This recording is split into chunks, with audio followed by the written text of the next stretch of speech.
औरतें थी, एक आदमी था, उसकी 2 पत्नियां थी, एक का नाम हनिन्ना, एक का नाम पनिन्ना। और उसी समय कहने के पनिन्ना को तो बच्चा हो गया, लेकिन हन्ना को बच्चा नहीं हुआ, हन्ना के पास बच्चा नहीं था। और उसी समय और वहां पर उसकी सौतन उसको चिढ़ाया करती थी, लिखा, परंतु उसकी सौत इस कारण से उसको चिढ़ाती थी, यहोवा ने तेरी कों को बंद कर रखा है, और उसे अत्यंत करके चिढ़ाया करती थी, जलाया करती थी, भुनाया करती थी, एलर्जी, उससे जलन करती थी।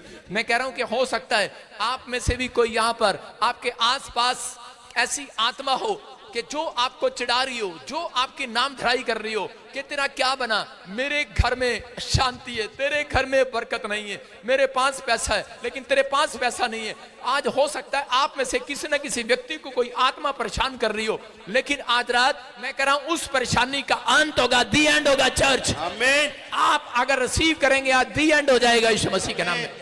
यहां पर हन्ना ने अपनी लाइफ में क्या किया, हन्ना इस समय परेशान थी, लेकिन हो सकता था हन्ना उसको पलटकर जवाब दे देती, लेकिन परमेश्वर उस व्यक्ति को कभी भी आनंद का आत्मा नहीं देते, आनंद का तेल उसके ऊपर कभी नहीं देते। जो लोग बुराई करते हैं, चुगली करते हैं, जो लोग दूसरों का मजाक उड़ाते हैं, दिन रात दूसरों पर दोष लगाते हैं, नाम धराई करते हैं, परमेश्वर उन लोगों को कभी भी आनंदित नहीं करते। बहुत सारे लोग चर्च में जाते हैं, प्रार्थनाएं करते हैं, लेकिन उनके घर में जाकर पूछो कि उनके घर में आनंद चला गया है। मैं कह रहा हूं कि आप दूसरे अन्य जाति लोगों के घर जाएंगे, वो आपको हंसते में मिलेंगे, वो चाहे कुछ भी कर रहे होंगे, लेकिन मैंने मसीह लोगों के घर में करें कि 100 में से 60% लोगों के घर में आनंद नहीं देखा, मैंने शांति नहीं देखी। क्यों? क्योंकि वो आज भी इस तरीके से चर्च में आते हैं कि उनके थोपड़े चढ़े रहते हैं। हालेलुया। वो कभी भी आनंद को महसूस नहीं कर पाते, लेकिन बहुत सारे लोग निराश रहते हैं। इसलिए यीशु मसीह ने कहा, चिंता करके ये ना कहना हम क्या खाएंगे, क्या पिएंगे, कहां जाएंगे, क्या करेंगे, क्या होगा हमारा, कब होगा, कैसे रहेंगे। परमेश्वर जानते थे इस बात को कि इनके लोग जो हैं ये प्रभु में आ तो गए हैं, लेकिन आज भी ये चिंतित हैं। इसलिए परमेश्वर ने अपने बच्चों को समझाया कि इस वचन से यहां पर ये औरत कहते हैं कि इसका स्वभाव हो सकता था कि अगर इसको इसकी सौतन चिढ़ा रही थी तो इसको उसी समय थप्पड़ मार सकती थी या बुराई कर सकती थी, चुगली कर सकती थी, लेकिन इसने अपने रवैये में ऐसा, अपने साथ ऐसा रवैया नहीं अपनाया। इसने अपने स्वभाव में इसको चेंज किया। ये जानती थी अगर मैं झगड़ा करूंगी, अगर मैं ईर्ष्या करूंगी, अगर मैं आगे से बोलूंगी तो परमेश्वर मुझे कभी भी लाइफ में आनंदित नहीं करेगा, मेरे ऊपर हर्ष का तेल नहीं आएगा। एक तेल होता है जिससे आप सिर पर लगाते हैं, एक तेल होता है जब आप लगाते हैं अभिषेक का तेल, वो चंगाई देता है, लेकिन एक तेल होता है जो आपको शांति देता है, एक तेल होता है, एक ऑयल होता है जो आपके घर में आनंद लेकर आता है यीशु मसीह के नाम में।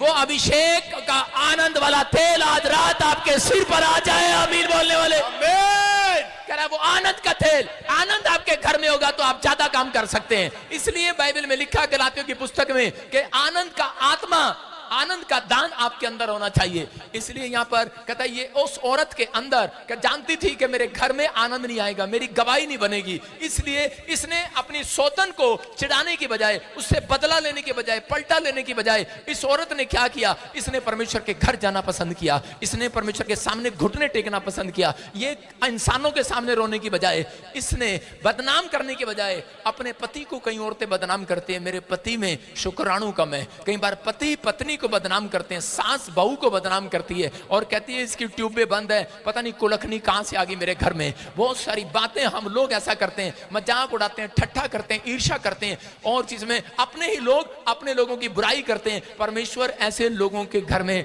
करे के 5 साल लगा देते हैं चमत्कार करने के लिए। याद रखना, करे काफी साल लग जाते हैं। अगर आज रात आपको चमत्कार चाहिए तो कहता है कि आपको हन्ना के जीवन से सीखना है। हन्ना ने कहते अपने पति को बदनाम नहीं किया, अपनी सौतन को बदनाम नहीं किया, वो परमेश्वर के घर गई, शिलो में गई और जाकर प्रार्थना किया और घुटने टेका, और परमेश्वर ने उसके रवैये को देखकर कि इसने सच में अपने अंदर एक नम्रता दिखाई है और वहां परमेश्वर के पैरों में जाकर गिड़गिड़ाई है और प्रभु पर भरोसा रखा है। उसको जवाब दे सकती थी पलट कर, लेकिन इसने जवाब नहीं दिया। ये परमेश्वर के घर आई है और परमेश्वर के सामने रो रो कर गिड़गिड़ा कर धन्यवाद कर रही है, प्रार्थना कर रही है। और परमेश्वर ने एक एलिया को भेजा, मैं कह रहा हूं एक भविष्यवक्ता को भेजा, एली को भेजा, उसका नाम एली था। एली भविष्यवक्ता गया और उसने जाकर कहा जा आज से तुझे मुंह मांगा वरदान मिले यीशु मसीह के नाम में। जा मैं तेरे लिए भविष्यवाणी करता हूं, तुझे मुंह मांगा वरदान मिले। मैं आज आपके लिए भविष्यवाणी करता हूं, आपको मुंह मांगा वरदान मिले। आपका रवैया सही है बात करने का। परमेश्वर उन लोगों को घर में आनंद देते हैं। उस रात उसके घर में आनंद आ गया, उस रात आनंद आ गया कि उस रात, जिस रात उसने भविष्यवाणी को सुना, मैं कह रहा हूं आज रात आप मेरे प्रोफेटिक वर्ड्स, मेरे बोल आपके घर में आनंद देंगे यीशु मसीह के नाम में। लेकिन आप अपनी लाइफ में जब आनंद देखते हैं, कहते हैं कि जब आप बुराई करने से हट जाते हैं, जब आप चुगली करने से हट जाते हैं, परमेश्वर उन लोगों के घर में आनंद देते हैं जब आप दूसरों के साथ बैठकर ईर्ष्या करना बंद कर देते हैं, किसी को बदनाम करना बंद कर देते हैं। अगर कोई गिर गया तो उसको उठाना जानते हैं। तो याद रखना, अगर आप किसी गिरे हुए को उठाते हैं और खुद भी संभलते हैं और दूसरे को संभालते हैं, आज रात मैं कह रहा हूं कि परमेश्वर आपको नो स्टिक अनॉइंटिंग देकर जाएगा यीशु मसीह के नाम में। कोई आपका कुछ नहीं बिगाड़ने पाएगा। कोई आपका कुछ नहीं बिगाड़ने पाएगा। क्या डंडा, क्या तलवार, क्या काला जादू, क्या जादू टोना, क्या हाय, क्या भाई, कुछ नहीं आपका बिगाड़ेगा। याद रखना, आपको डरने की जरूरत नहीं है, क्योंकि परमेश्वर का आत्मा आज रात आपके ऊपर आ रहा है यीशु मसीह के नाम में। वो ठहरने वाला आत्मा आपके घर आ जाए। मैं कह रहा हूं आप परमेश्वर को विजिट कराना चाहते हैं कि आप परमेश्वर को सुन रहे हो कि नहीं, स्टे कराना चाहते हैं? कितने लोग विजिट कराना चाहते हैं, स्टे कराना चाहते हैं? कितने लोग मुझे अपने घर पे बुलाना चाहते हैं, विजिट कराना चाहते हैं? मैं तुम्हारे घर विजिट नहीं करूंगा। मैं कह रहा हूं आप परमेश्वर को विजिट कराना चाहते हैं अपने घर में कि परमेश्वर मेरे घर में आओ, परमेश्वर मेरे घर में आओ। कभी ये बताया आपने परमेश्वर हमेशा के लिए आओ, आप स्टे कराओ। अलीशा जो था, वहां पर एक कुलीन स्त्री थी, उसने विजिट के लिए नहीं बुलाया, उसने उसके लिए खाट बनवाया। उसने कहा जब भी आप आएंगे यहां पर स्टे करेंगे। हालेलुया।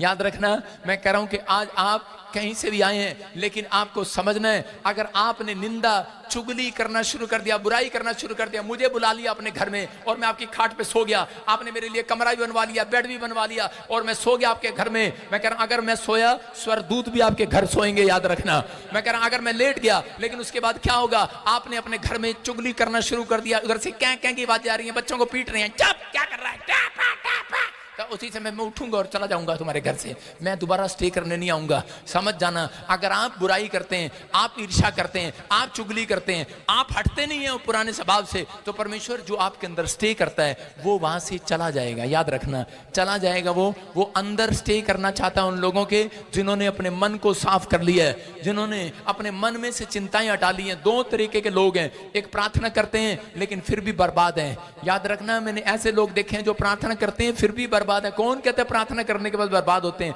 मैं कहता हूं, बाइबल कहती है प्रार्थना करने के बाद फिर भी बर्बाद है। कहता है प्रार्थना करने के बाद बर्बाद इसलिए क्योंकि वो लोग विश्वास नहीं करते। वो लोग प्रार्थना ही कराते हैं, पास्टर जी प्रार्थना करना हमारे बच्चा हो जाएगा, 3 बार पूछेगा हेलो पास्टर जी हो जाएगा, हेलो पास्टर जी हो जाएगा, हेलो पास्टर, अरे जा चली जा हो जाएगा। पास्टर भी आगे से कहेगा जा चली जा हो जाएगा। मैं कह रहा हूं कि विश्वास का आत्मा आपके अंदर होना चाहिए। कहता है कि अगर आप प्रार्थना करने के बाद विश्वास करते हैं, पवित्र आत्मा कह रहा है कि आज रात के बाद आपके घर आनंद की लहर आएगी, आपके हाथों पर, आपके सिर पर वो तेल आएगा यीशु मसीह के नाम में, जो आपको गवाही देकर जाएगा, आपकी बड़ी टेस्टमनी बनाएगा और आप आनंद के साथ आएंगे चर्च।